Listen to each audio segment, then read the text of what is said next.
എല്ലാവർക്കും നമസ്കാരം. ഞാൻ സരിത മഹേശ്വരൻ. ഇന്ന് ശ്രീകൃഷ്ണവിലാസ മഹാകാവ്യത്തിന്റെ 7ാമത്തെ സർഗത്തിലെ 41ഉം 42ഉം ശ്ലോകങ്ങൾ നമുക്ക് പഠിക്കാം. 2 ശ്ലോകങ്ങളിലും വസന്തമാലിക വൃത്തം തന്നെയാണ്. വസന്തകാലത്തിന്റെ വർണ്ണന കഴിഞ്ഞു. ഇപ്പോൾ ഗ്രീഷ്മകാലത്തിന്റെ വർണ്ണനയാണ്. മിക്കവാറും എല്ലാ ഋതുക്കളുടെയും വർണ്ണന കവി നടത്തുന്നുണ്ട്. ഭാഗവതത്തിലും നാരായണീയത്തിലൊക്കെ ഓരോ ഋതുക്കളെ പറ്റിയിട്ടും ആ കാലത്തൊക്കെ ശ്രീകൃഷ്ണനും ഗോപസ്ത്രീകളൊക്കെ എന്തൊക്കെയാ ചെയ്തിരുന്നത് എന്നുള്ളതും പ്രത്യേകിച്ച് ശ്രീകൃഷ്ണൻ എന്താണ് ചെയ്തിരുന്നത് എന്നുള്ളത് വർണ്ണിക്കുന്നുണ്ട് സുകുമാര കവി. പക്ഷെ ഋതുക്കളെയൊക്കെ വർണ്ണിക്കുമ്പോൾ കുറെ അധികം ശ്ലോകങ്ങൾ എടുക്കുന്നുണ്ട്. വർണ്ണന കുറച്ച് കൂടുതലായിട്ട് നടത്തുന്നുണ്ട് എന്ന് മാത്രം. നാരായണീയത്തിന്റെ ലക്ഷ്യവും സുകുമാര കവി എഴുതിയതായ ശ്രീകൃഷ്ണവിലാസ കാവ്യത്തിന്റെ ലക്ഷ്യവും രണ്ടും രണ്ടാണ്. അതുപോലെ തന്നെ കവികളുടെ സ്വഭാവവും രണ്ടാണ്. മേൽപ്പത്തൂരെല്ലാം ചുരുക്കി പറയുകയാണ് ചെയ്യുക. അതുകൊണ്ട് ഓരോ ശ്ലോകങ്ങളെ ചിലപ്പോൾ 2 ശ്ലോകങ്ങളെ കൊണ്ടൊക്കെയാവും ഒരു ഋതുവിനെ വർണ്ണിക്കുന്നത്. പക്ഷെ സുകുമാര കവി 15ഉം 16ഉം ശ്ലോകങ്ങളൊക്കെ എടുത്തുകൊണ്ട് 10 ശ്ലോകങ്ങൾ 16 ശ്ലോകങ്ങളൊക്കെ എടുത്തുകൊണ്ടാണ് ഓരോ ഋതുക്കളെയും വർണ്ണിക്കുന്നത്. ഇവിടെ വ്യാഖ്യാനത്തിൽ എടുത്ത് പറയുന്നുണ്ട്, ഇന്ന് നമ്മൾ പഠിക്കുന്ന 2ാമത്തെ ശ്ലോകമടക്കം 12 ശ്ലോകങ്ങളെ കൊണ്ടാണ് വരാൻ പോകുന്ന, അതായത് വേനൽക്കാലം കഴിഞ്ഞിട്ട് വരുന്നതായിട്ടുള്ള വർഷകാലത്തെ പറ്റിയിട്ട് കവി വർണ്ണിക്കുന്നത്. നമുക്ക് ആദ്യം 41ാമത്തെ ശ്ലോകം നോക്കാം. പുളിനേഷു കളിന്ദ കന്യകായ കുസുമാമോദ മനോഹരാനിലേഷു ദയിതാസഹിത സ്ഫുടേന്ദുഹാസ മധുജിത് ഗ്രീഷ്മ വിഭാവരീരനൈഷീത്. ആദ്യം പദച്ഛേദം പറയാം. പുളിനേഷു കളിന്ദകന്യകായാഃ കുസുമാമോദ മനോഹരാനിലേഷു ദയിതാസഹിത സ്ഫുടേന്ദുഹാസാ മധുജിത് ഗ്രീഷ്മ വിഭാവരീഹി അനൈഷീത്. വളരെ കുറച്ച് പദച്ഛേദങ്ങളേ ഉള്ളൂ. എങ്ങനെയാണ് വേനൽക്കാലങ്ങൾ ഭഗവാൻ കഴിച്ചുകൂട്ടിയത്? മധുജിത്ത് എന്നാണ് ഇവിടെ ശ്രീകൃഷ്ണനെ വിശേഷിപ്പിച്ചിരിക്കുന്നത്. ഭഗവാൻ മഹാവിഷ്ണുവിന്റെ പര്യായാണ് മധു എന്നു പേരുള്ള അസുരനെ വധിച്ചവൻ. ശ്രീകൃഷ്ണനെ ആ പേര് തന്നെ ഇട്ട് വിളിക്കുകയാണ് ചെയ്യുന്നത്. എങ്ങനെയാണ് മധുജിത്ത് ഭഗവാൻ ശ്രീകൃഷ്ണൻ വേനൽക്കാലം കഴിച്ചുകൂട്ടിയത്? കളിന്ദകന്യകായാഹ പുളിനേഷു. കളിന്ദകന്യകയുടെ തീരത്തായിരുന്നു അധിക നേരം. അപ്പൊ അവിടെ പുഴയുടെ തീരമായതുകൊണ്ട് നല്ല തണുപ്പുണ്ട്. വെള്ളത്തുള്ളികളെയും വഹിച്ചു വരുന്ന കാറ്റ് എല്ലാവരെയും തണുപ്പിക്കും, എല്ലാവരുടെ ക്ഷീണങ്ങളെയും താപങ്ങളെയും അകറ്റുമെന്നുള്ളത് കൊണ്ട് അതിന്റെ തീരത്താണ് അധിക നേരവും ചെലവഴിച്ചത്, പ്രത്യേകിച്ച് രാത്രി സമയങ്ങളിൽ എന്നെടുത്ത് പറയുന്നുണ്ട്. അപ്പൊ നമുക്ക് അന്വയം പറയാം. മധുജിത്ത് ശ്രീകൃഷ്ണൻ കുസുമാമോദ മനോഹരാനിലേഷു കളിന്ദകന്യകായാഹ പുളിനേഷു. കുസുമാമോദ മനോഹര അനിലേഷു. കുസുമാമോദം, ആമോദം എന്നുള്ളതിന് സന്തോഷം എന്നുള്ള അർത്ഥമാണ് നമ്മൾ കേട്ടിരിക്കുന്നത്. വാസന എന്നും അർത്ഥമുണ്ട്, സുഗന്ധം എന്നർത്ഥമുണ്ട്. അപ്പോൾ കുസുമ ആമോദം എന്ന് പറഞ്ഞാൽ പൂക്കളുടെ നല്ല വാസന. വേനൽക്കാലത്ത് വിരിയുന്ന മുല്ലപ്പൂക്കൾ പോലെയുള്ള നല്ല വെളുത്ത പൂക്കളുടെ വാസന. രാത്രിയും കൂടി ആയതുകൊണ്ട് ഇങ്ങനത്തെ പൂക്കളുടെ വാസനയും പേറി വരുന്ന കാറ്റ്, അതാണ് കുസുമാമോദ മനോഹര അനിലേഷു. അങ്ങനെ സുഖകരമായി വീശിക്കൊണ്ടിരിക്കുന്ന, പുഴയിൽ നിന്നൊക്കെ വീശണ കാറ്റ് എന്ന് പറഞ്ഞാൽ ഒട്ടും കഠിനമായിട്ടല്ല, മേലൊന്നും വേദനിപ്പിക്കണ അല്ലെങ്കിൽ പറത്തിക്കൊണ്ട് പോണ കാറ്റൊന്നുമല്ല, സുഖകരമായിട്ടുള്ള കാറ്റ്. ആ കാറ്റും കൊണ്ട് എന്ന് പറയാം. അതാണ് കുസുമാമോദ മനോഹര അനിലേഷു. നന്നായി കാറ്റ് കിട്ടുന്ന പ്രദേശങ്ങളായ കളിന്ദകന്യകായാഹ. കളിന്ദകന്യക കാളിന്തി നദിയുടെ പുളിനേഷു സൈകതേഷു. തീരത്ത് ഇങ്ങനെ മണലുണ്ടാവുമല്ലോ, മണൽത്തിട്ടകളിൽ, ആ കാളിന്തി നദിയുടെ മണൽത്തിട്ടകളില് ഭഗവാൻ എന്താ ചെയ്തത്? ദയിതാസഹിത സൻ, ഒറ്റയ്ക്കല്ല, ദയിതമാരോട് കൂടിയിട്ട്, ദയിതകള് ഗോപസ്ത്രീകള്, അവരോടെല്ലാവരോടും കൂടിച്ചേർന്നിട്ട് സ്ഫുടേന്ദുഹാസാഹ ഗ്രീഷ്മ വിഭാവരീഹി അനൈഷീത്. സ്ഫുട ഇന്ദുഹാസാഹ ഗ്രീഷ്മ വിഭാവരി. ഗ്രീഷ്മകാലത്തെ വിഭാവരി എന്ന് പറഞ്ഞാൽ രാത്രി. ഗ്രീഷ്മകാല രാത്രികൾ, വേനൽക്കാലത്തെ രാത്രി സമയങ്ങള് എങ്ങനെയുള്ളതാണ്? സ്ഫുട ഇന്ദുഹാസ, സ്ഫുടമായ ഇന്ദുഹാസങ്ങളോട് കൂടിയത്. ഇന്ദുവിന്റെ ഹാസം എന്ന് പറഞ്ഞാൽ നിലാവാണ്. സ്ഫുട ജ്യോത്സ്ന, നന്നായിട്ട് തെളിഞ്ഞ നിലാവോടുകൂടിയ രാത്രികൾ.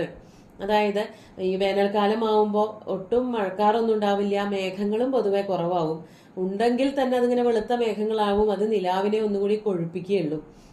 അങ്ങനെ നന്നായി നിലാവെളിച്ചം തെളിഞ്ഞു നിൽക്കുന്നതായ രാത്രികള്, അത് ഭഗവാൻ എവിടെ കഴിച്ചുകൂട്ടി? കാറ്റുകൊണ്ട് എല്ലാവരോടും കൂടി ആടിപ്പാടി ദൈതകളോട് കൂടിയിട്ട്, ഭാര്യമാരായിട്ടില്ല, കാന്തകളോട് കൂടിയിട്ട്, കാമിനിമാരോട് കൂടിയിട്ട് ആ യമുനാ നദിയുടെ തീരത്ത് അങ്ങനെ സുഖകരമായി ഭഗവാൻ കഴിച്ചുകൂട്ടി എന്നാണ് ഇവിടെ സുകുമാരകവി വർണ്ണിക്കുന്നത്. അപ്പോൾ രാത്രികാലത്തിന്റെ ഭംഗി, വേനൽക്കാലത്തെ രാത്രിയായാലും പകലായാലും ചൂടുണ്ടാവും. രാത്രിയിലെ ചൂട് അവര് ഒഴിവാക്കിയത് ഇങ്ങനെ നദിയുടെ തീരത്തൊക്കെ ഇരുന്നിട്ടാണ്. ഭഗവാൻ ഒറ്റയ്ക്കല്ല, സന്തോഷത്തിനും ഉന്മാദത്തിനുമൊക്കെ വേണ്ടിയിട്ട് ഗോപസ്ത്രീകളും കൂടെ ഉണ്ടായിരുന്നു. അങ്ങനെ രാത്രികാലങ്ങൾ, വേനൽക്കാല രാത്രികൾ ഭഗവാൻ കാളിന്തി നദിയുടെ തീരത്ത് കഴിച്ചുകൂട്ടി എന്നാണ് കവി ഇവിടെ വർണ്ണിച്ചത്. നമുക്ക് 42ാമത്തെ ശ്ലോകം കൂടി നോക്കാം. അഥ നർത്തിത വിദ്യുതാവിരാസീന്നവജീമൂത മൃദംഗ നിസ്വനേന സരസീരുഹലോചനസ്യ കർത്തും ഹൃദയേ മോദമദഭ്രമഭ്രകാല. കഴിഞ്ഞ ശ്ലോകത്തോട് കൂടിയിട്ട് വേനൽക്കാലത്തിന്റെ വർണ്ണന കഴിഞ്ഞു. വേനൽക്കാലത്തിന്റെ കടുപ്പം, ആ ചൂടിന്റെ തീവ്രതയൊക്കെ വർണ്ണിച്ചു കഴിഞ്ഞു. അടുത്തതായിട്ട് മഴക്കാലം വരികയായി എന്നാണ് പറയണത്. മഴക്കാലം എങ്ങനെയുള്ളതായിരുന്നു എന്നുള്ള വർണ്ണനയാണ് 42ാമത്തെ ശ്ലോകത്തിൽ നടത്തുന്നത്. ആദ്യം പദച്ഛേദം നടത്താം.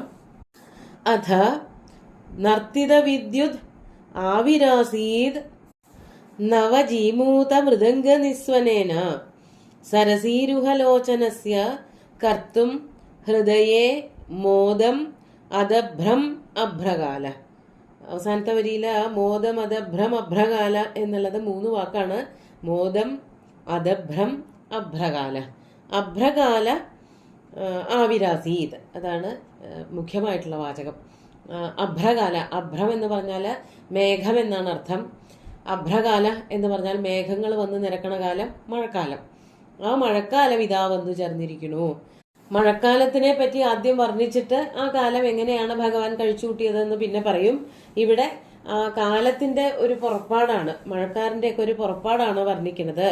അഥ എന്ന് പറഞ്ഞാൽ അനന്തരം. അനന്തരം എന്ന് പറഞ്ഞാൽ എന്തെങ്കിലും ഒന്ന് പറഞ്ഞു നിർത്തിയിട്ടുണ്ടാവണം, അതിനുശേഷമേ അഥ എന്ന് പറയാൻ പറ്റുള്ളൂ. ഇവിടെ അഥ എന്ന് പറയുമ്പോൾ വേനൽക്കാലത്തിനു ശേഷം എന്നർത്ഥം.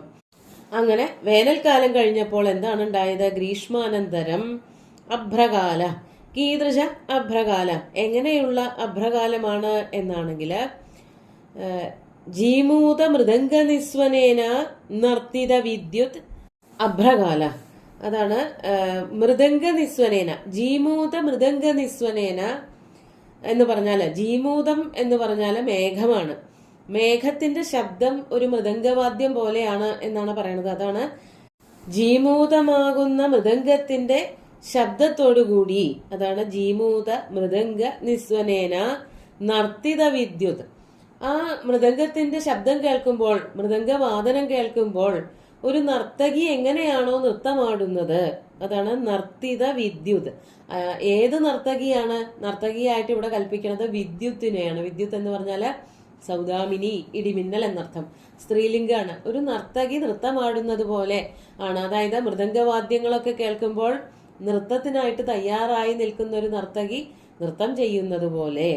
അതുപോലെ മേഘത്തിന്റെ ഇടിയൊലിനാദങ്ങൾ കേൾക്കുമ്പോൾ ഇടയ്ക്കിടയ്ക്ക് മിന്നിയും തെളിഞ്ഞും നൃത്തമാടുന്ന വിദ്യുത്തോടുകൂടിയ, ഇടിമിന്നലോടുകൂടിയ കാലം, അതാണ് നർത്തിത വിദ്യുത്ത്. അങ്ങനെയൊക്കെയുള്ളതായ അഭ്രകാല. അഭ്രകാലം മഴക്കാലം. ആ മഴക്കാലം എന്താണ്? ഭഗവാന്റെ ഹൃദയത്തിൽ എന്താണ് കോരിച്ചൊരിഞ്ഞത്? വൃഷ്ടിയുണ്ട്, അതോടൊപ്പം തന്നെ അദഭ്രമോദം, വർദ്ധിച്ചു വന്ന ആനന്ദത്തെ. മോദം എന്ന് പറഞ്ഞാൽ ഇവിടെ ആനന്ദം എന്ന് തന്നെയാണ് അർത്ഥം. വർദ്ധിച്ചു വന്നതായ, അദഭ്രം എന്ന് പറഞ്ഞാല് അളവറ്റതായ മോദത്തെ, സന്തോഷത്തെ ആരുടെ ഹൃദയത്തിലേക്കാണ് ചൊരിഞ്ഞത്? സരസീരുഹസ്യ, സരസീരുഹലോചനസ്യ ഹൃദയേ കർത്തും. സരസീരുഹലോചനൻ, സരസീരുഹം താമര, സരസിലുണ്ടാകുന്നത് താമര. താമര പോലെയുള്ള കണ്ണുകളോടുകൂടിയ അങ്ങനെയുള്ള ശ്രീകൃഷ്ണന്റെ ഹൃദയത്തിൽ, മനസ്സില് വളരെ വർദ്ധിച്ചതായ സന്തോഷത്തെ ഉണ്ടാക്കുന്നതിനു വേണ്ടിയിട്ട് അതാ മഴക്കാലം ആവിരാസീത്, അതാ വന്നിരിക്കുന്നു. മഴക്കാലം അതാ പുറപ്പെട്ടിരിക്കുന്നു. മഴ പെയ്യാൻ തുടങ്ങി. മഴ പെയ്യണത് കാണുമ്പോൾ പൊതുവെ എല്ലാവർക്കും നല്ല സന്തോഷമാണ്, ശ്രീകൃഷ്ണനും വളരെയധികം സന്തോഷമാണ്. അതാണ് ഭഗവാന്റെ ഹൃദയത്തില് അളവറ്റ ആനന്ദം ഉണ്ടാക്കി കൊടുക്കുന്നതിന് വേണ്ടിയിട്ട് അദഭ്രകാല ആവിരാസീത്, അതാണ് ഇവിടെ പറയണത്. അങ്ങനെ മഴക്കാലവും വന്നു. കഴിഞ്ഞ ശ്ലോകത്തില് പറഞ്ഞത് ഗ്രീഷ്മ വിഭാവരികളെ, വേനൽക്കാല രാത്രികളെ ഭഗവാൻ ഇങ്ങനെയൊക്കെയാണ് ദൈതമാരോട് കൂടിയിട്ടൊക്കെ കാളിന്തിയുടെ നദീതീരത്ത് അനൈഷീത് കഴിച്ചുകൂട്ടി, വളരെ സന്തോഷത്തോടു കൂടി കഴിച്ചുകൂട്ടി എന്നാണ് പറഞ്ഞത്. അതിനുശേഷം അതാ ഭഗവാന്റെ മനസ്സിൽ ഓരോ കാലത്തിലും എല്ലാവർക്കും സന്തോഷവും അതുപോലെ തന്നെ ചില നേരത്ത് ദുഃഖവും ഒക്കെ ഉണ്ട്. ഇവിടെ ശ്രീകൃഷ്ണനും ഗോപസ്ത്രീകൾക്കും വളരെയധികം സന്തോഷമാണ് ഏത് കാലമായാലും. ഇപ്പോൾ മഴക്കാലത്ത് വളരെയധികം സന്തോഷം ഭഗവാന് ഉണ്ടായി എന്നാണ് സുകുമാരകവി പറയണത്. നമുക്ക് ശ്ലോകങ്ങൾ ഒന്നുകൂടി ചൊല്ലി നോക്കാം. പുളിനേഷു കളിന്ദ കന്യകായ കുസുമാമോദ മനോഹരാനിലേഷു ദയിതാസഹിത സ്ഫുടേന്ദുഹാസ മധുജിത് ഗ്രീഷ്മ വിഭാവരീരനൈഷീത് അധ നർത്തിത വിദ്യുതാവിരാസീന്നവജീമൂതമൃദംഗ നിസ്വനേന സരസീരുഹലോചനസ്യ കർത്തും ഹൃദയേ മോദമദഭ്രമഭ്രകാല. സുന്ദരമായിട്ടുള്ള 2 ശ്ലോകങ്ങളും ഭഗവാന്റെ കാൽക്കൽ അർപ്പിച്ചുകൊണ്ട് ഗുരുവായൂരപ്പനെ സാഷ്ടാംഗം നമസ്കരിച്ചുകൊണ്ട് എല്ലാവർക്കും ശുഭദിനം നേർന്നു നിർത്തട്ടെ. നന്ദി.